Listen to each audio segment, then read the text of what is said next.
राम राम साहब। गीता का 10वें अध्याय का महात्म्य। आज 10वें अध्याय का महात्म्य है जो जो स्त्री अपने पति का कहना नहीं मानती, आज्ञा का पालन नहीं करती है, उसके लिए बहुत ही अच्छी कहानी है। ध्यान लगा के सुनिए। हरिओम। श्री भगवद गीता के 10वें अध्याय का महात्म्य। भगवान शिव कहते हैं, सुंदरी अब तुम 10वें अध्याय के महात्म्य का परम पावन कथा सुनो। जो सर्व रूपी दुर्ग में जाने के लिए सुंदर सोपान और प्रभाव की चरम सीमा है। काशीपुरी में धीरबुद्धि नाम से विख्यात एक ब्राह्मण था,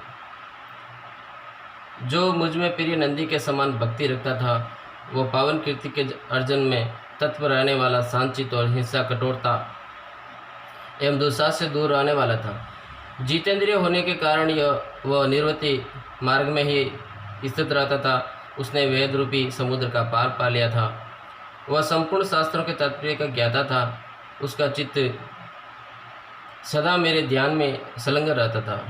वह मन को अंतरात्मा में लगाकर सदा आत्म तत्व का साक्षात्कार किया करता था। अतः जब वह चलने लगता तब मैं प्रेम बस उसके पीछे दौड़ कर उसे हाथ का सहारा देता रहता था। यह देख मेरे पार्षद वर्गीटी ने पूछा, भगवान इस प्रकार भला किसने आपका दर्शन किया होगा? इस महात्मा ने कौन सा तप होम अथवा जप किया है कि समय आप ही पद पद पर इसे हाथ का सहारा देते चलते हैं? भृगुटी के यह प्रश्न सुनकर मैंने इस प्रकार उत्तर देना आरंभ किया कि एक समय की बात है। कैलाश पर्वत के पार्श्व भाग में पुनाग वन के भीतर चंद्रमा की अमृत में किरणों से धुली हुई भूमि में एक वेदी का आश्रय लेकर मैं बैठा हुआ था। मेरे बैठने के क्षण भर बाद ही सहसा बड़े जोर की आंधी उठी। वहाँ के वृक्षों की शाखाएं नीचे ऊपर होकर आपस में टकराने लगी। कितनी ही टहलियाँ टूट कर बिखर गई। पर्वत की अविचल छाया भी हिलने लगी। इसके बाद वहाँ महान भयंकर शब्द हुआ, जिससे पर्वत की कंदराएँ प्रतिध्वनित हो उठी। तदंतर आकाश से कोई विशाल पक्षी उतरा, जिसकी कांति काले मेघ के समान थी। वह कजल की राशि अंधकार के समूह अथवा पंख कटे हुए काले पर्वत सा जान पड़ता था। पैरों से पृथ्वी का सहारा लेकर उस पक्षी ने मुझे प्रणाम किया और एक सुंदर नवीन कमल मेरे चरणों में रखकर स्पष्ट वाणी में स्तुति करनी आरंभ की। पक्षी बोला, देव आपकी जय हो। आप चिदानंदमयी सुधा के सागर तथा जगत के पालक हैं। सदा सद्भावना से युक्त एवं अनासक्ति की लारा से उलझित हैं। आपके वैभव का कोई अंत नहीं है। आपकी जय हो। अद्वैत वासना से परिपूर्ण बुद्धि के द्वारा आप त्रिविध मलों से रहित हैं। आप जितेंद्रिय भक्तों के अधीन रहते हैं तथा ध्यान में आपके स्वरूप का साक्षात्कार होता है। आप अविद्यामयी उपाधि से रहित, नित्य मुक्त, निराकार, निरामयी, असीम, अहंकार शून्य, आवरण रहित और निर्गुण हैं। आपके चरण कमल शरणागत भक्तों की रक्षा करने में प्रवीण हैं। अपने भयंकर ललाट रूपी महाशब्द की विष ज्वाला से आपने कामदेव को भस्म किया है। आपकी जय हो। आप प्रत्यक्ष आदि प्रमाणों से दूर होते हुए भी परमाणु स्वरूप हैं। आपको बारंबार नमस्कार है। चैतन्य के स्वामी तथा त्रिभुवन रूपधारी आपको प्रणाम है। मैं श्रेष्ठ योगियों द्वारा चुंबित आपके उन चरण कमलों की वंदना करता हूँ, जो अपार भव भाव के समुद्र से उतारने में अद्भुत शक्तिशाली है। महादेव साक्षात बृहस्पति भी आपकी स्तुति करने की दृष्टा नहीं कर सकते हैं। सहस्त्र मुखों वाले नागराज शेष में भी इतनी चातुर्य नहीं है कि वे आपके गुणों का वर्णन कर सके।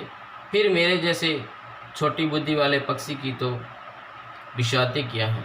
उस पक्षी के द्वारा किए हुए इस स्तोत्र को सुनकर मैंने उससे पूछा, बेगम तुम कौन हो और कहाँ से आए हो?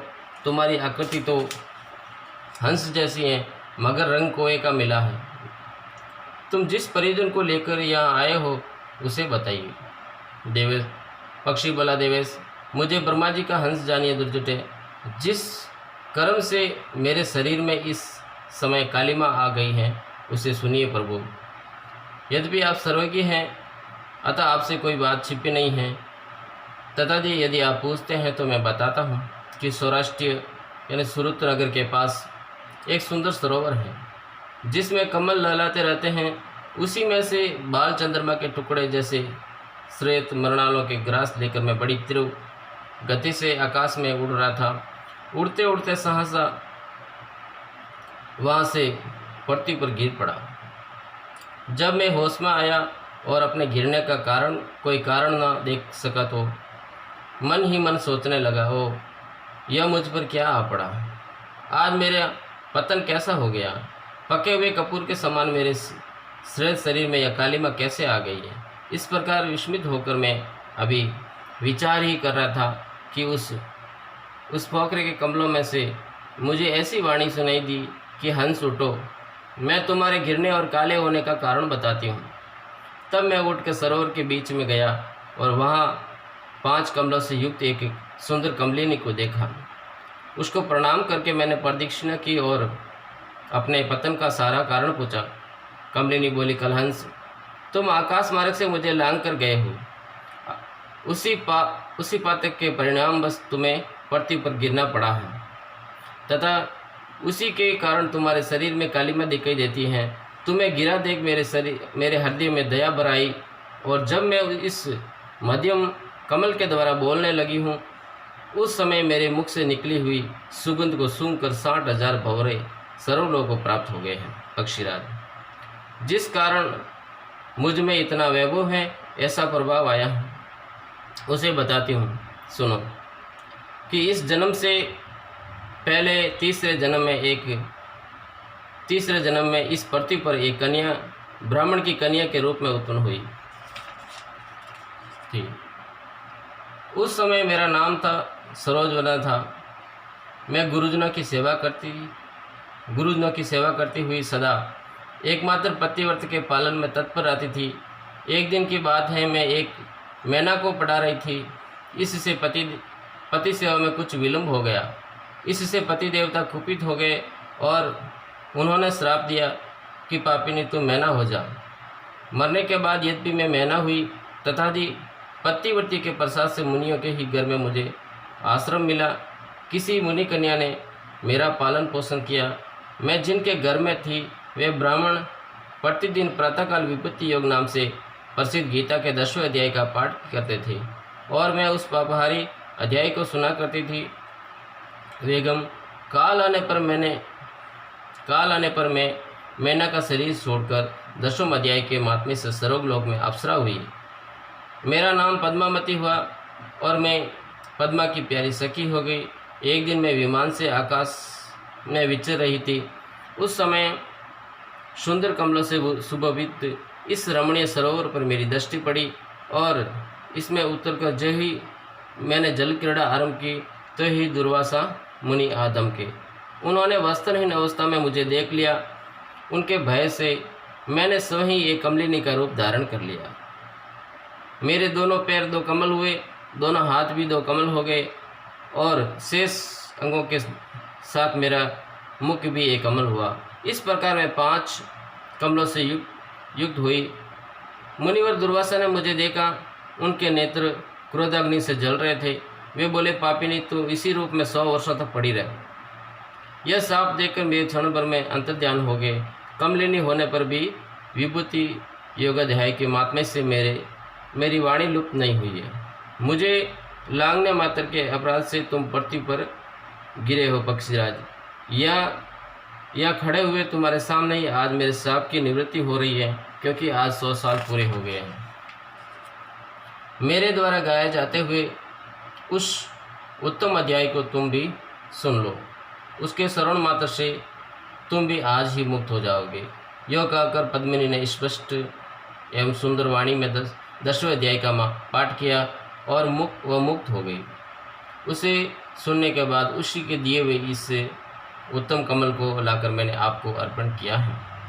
इतनी कथा सुनकर उस पक्षी ने अपना शरीर त्याग दिया। यह एक अद्भुत सी घटना हुई।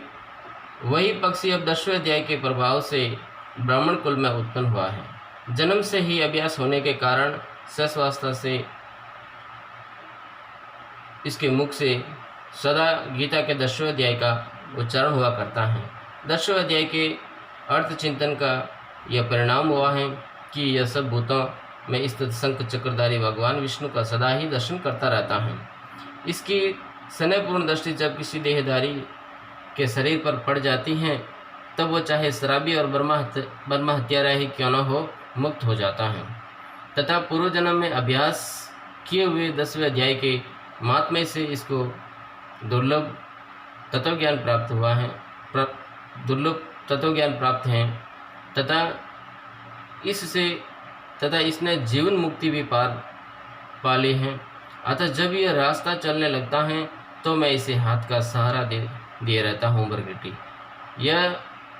यह सब 10वें अध्याय की महामहिमा है।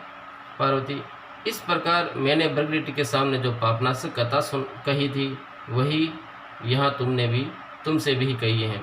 नर हो या नारी अथवा कोई भी न क्या हो, इस 10वें अध्याय के स्मरण मात्र से उसे सब आश्रमों के पालन का फल प्राप्त होता है। हरि ओम। श्री भगवती वासुदेवाय नमः।